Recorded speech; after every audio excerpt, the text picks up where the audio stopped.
প্রিয় জব প্রত্যাশী ভাই ও বোনেরা, আপনাদেরকে স্বাগতম।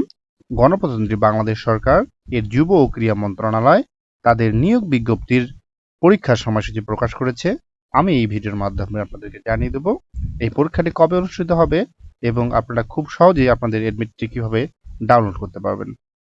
সকল প্রকার জব আপডেট সকলের আগে পেতে ভিডিওটি লাইক, কমেন্ট এবং চ্যানেলটি সাবস্ক্রাইব করে পাশে থাকার অনুরোধ জানাচ্ছি। এই বিজ্ঞপ্তিটি প্রকাশিত হয়েছিল গত 18 এপ্রিল 2024 অর্থাৎ 5 বৈশাখ 1431 বাংলা।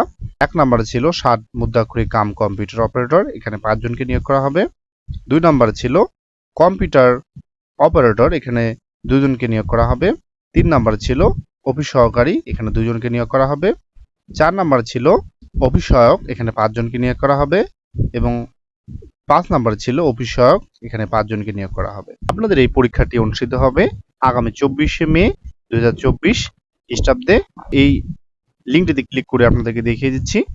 এখানে এসে আপনাদের প্রথমেই আপনাদের পোস্ট সিলেক্ট করতে হবে, এখানে ক্লিক করবেন। এখানে দেখুন আপনারা যে পোস্টে আবেদন করেছেন সেই পোস্টে এখানে সিলেক্ট করে দেবেন। এরপরে আপনাদের ইউজার আইডি এখানে লিখে দিবেন, এরপর পাসওয়ার্ড দেবেন, এরপর লগইন করবেন। লগইন করার পরে আপনাদের অ্যাডমিট কার্ডটা আপনারা খুব সহজেই ডাউনলোড করতে পারবেন। ঠিক আছে, সকলকে ধন্যবাদ, সকলের জন্য অনেক শুভকামনা, সকলে ভালো থাকুন।